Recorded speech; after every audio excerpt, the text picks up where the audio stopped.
Goeie vandaag, ik heet Michelle, ik the Intrepid Guide.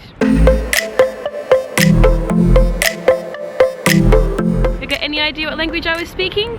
Well, I'm currently in Dublin and I'm about to embark on a 3-day trip along Ireland's ancient east coast, and it's not just any trip, this trip has a theme: Vikings.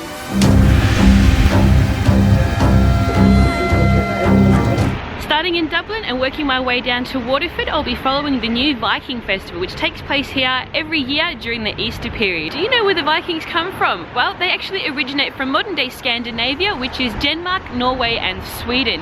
Now, during that time, obviously these countries didn't exist, but their language and culture were very similar. So if you haven't guessed it yet, I was speaking Old Norse. Now, Old Norse has actually left its mark on both their Celtic and the English language. So I'm going to share a few fun facts about different Viking words that you're using every day that you didn't even know about.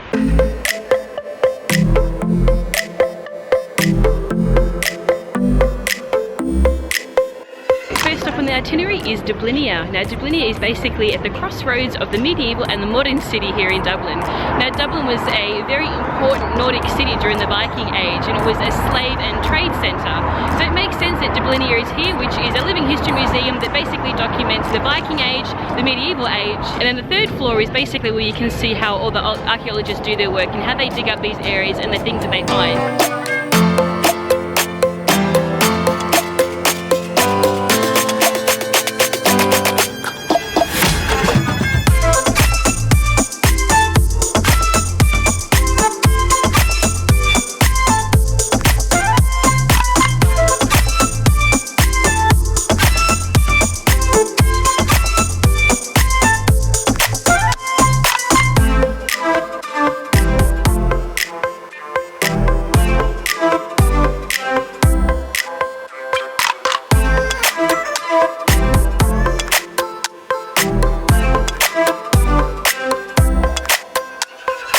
Just 90 minutes south of Dublin is the city of Waterford, or as the Vikings called it, Waterford. This is actually a really important location here in Ireland because it gave the Vikings access to the internal parts of Ireland thanks to the River Suir that passes through here. Waterford was actually established in 1914 as a Viking port, and then by the 13th century it was surrounded by city walls.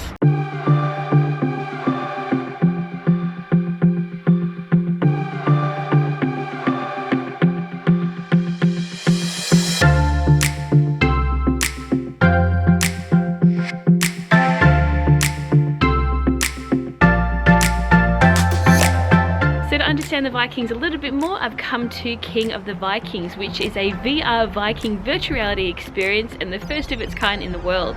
And it's an experience that lasts for 30 minutes and there are 8 people that can go in at one time, so make sure that you book ahead if you're interested in going. And it basically takes you through the history of the Vikings and their conquests and why they came over to Ireland and why Waterford is such an important city in Ireland.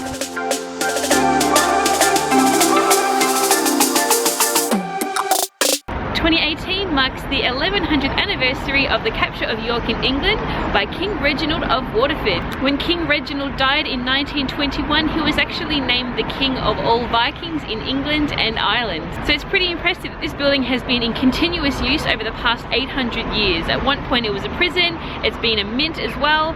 So today, yeah, it's a museum and you can come and visit.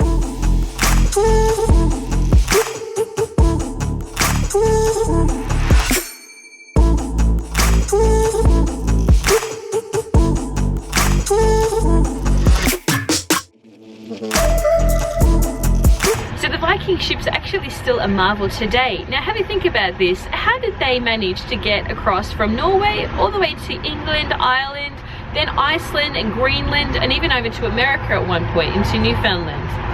Now these are wooden boats, so how did they manage to survive all these high swells of the seas? Think about the wing on an aeroplane and how it gives in the wind. So there's a little bit of flexibility there in the wing. It doesn't take the full brunt of the wind. Now the boats are built in the same way, so the builds aren't firmly nailed together. There's a bit of flexibility there, and that basically means that the boats won't take the full pressure of the water and break, and that's basically how they got across these high seas. Now remember that the Vikings only sailed during the warmer summer months when the waters were calmer, otherwise they wouldn't have had any chance at all.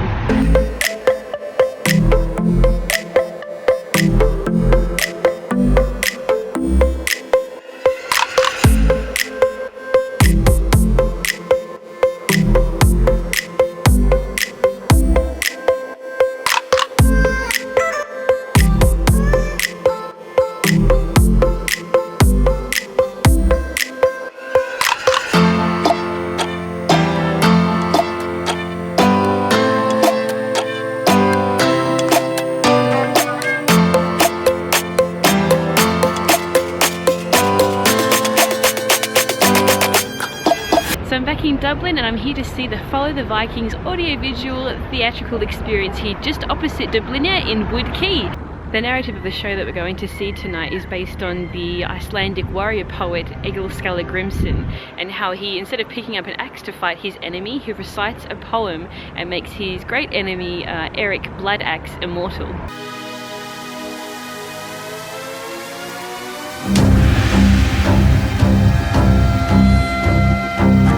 And take a trip to the unknown, and for that there is a piece of human magic, the simplest of things.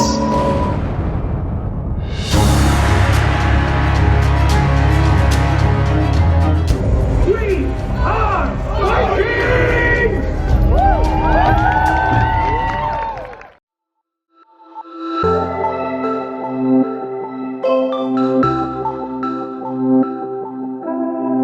So if you're a fan of the TV series The Vikings, then you'll recognise this waterfall, which is the Powerscourt Waterfall, and you see it predominantly in the first season of The Vikings when Loki is preparing the boats and they're heading out for their first Viking trip over to England.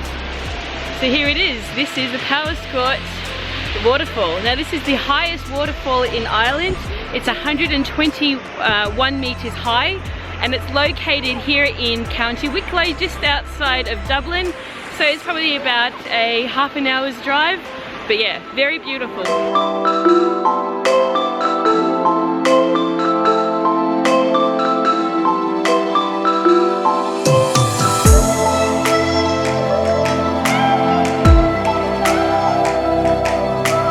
So if you're a fan of the Viking series, then you'll appreciate the location that I'm at now. This is called Lough Tay, and it's actually on private land. Now this is where they filmed Kattegat. This is the location for Kattegat, and it's privately owned by the Guinness family, and the lake itself has a nickname. It's called the Guinness Lake.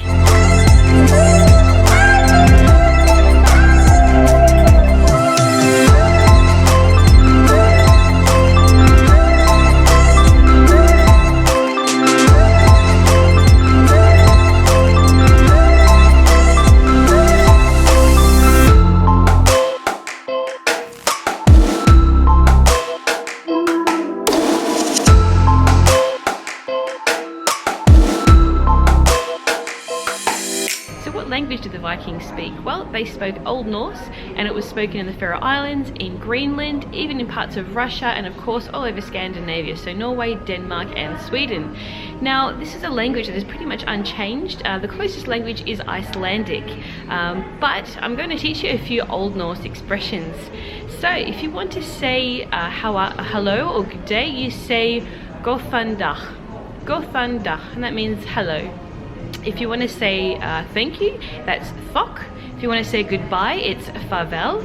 And then if you want to ask how are you, it's hoe gengið þér. The Vikings have left their imprint on the English language. So take the word Thursday. Does that sound like anything? Does it sound like Thor? Well, it's actually named after Thor, the Norse god for thunder. So Thursday, Thor's Day, Thursday. Another Old Norse word that has made its way into the English language is the word ransack. Now it comes from the word ransacker, which originally just meant to search a house. So the Vikings also used the word heathen. Now this was an Old Norse word that referred to anyone living on a heathland, and basically inferring that they weren't benefiting from any of the modern ways of living. So this was also sort of in reference to people that were maybe hicks or rednecks, as you might call it. Later that word was picked up by the Christians and used against the non-Christians, and basically inferring that they were less civilized than they were, and obviously not following the same religion as them. And my favourite Old Norse word is berserk. Now this comes from the word berserkers, and it referred to fearsome warriors who used to howl during battles, and they wore bear or wolf skin, so they were sort of like fearsome warriors, so they were berserk.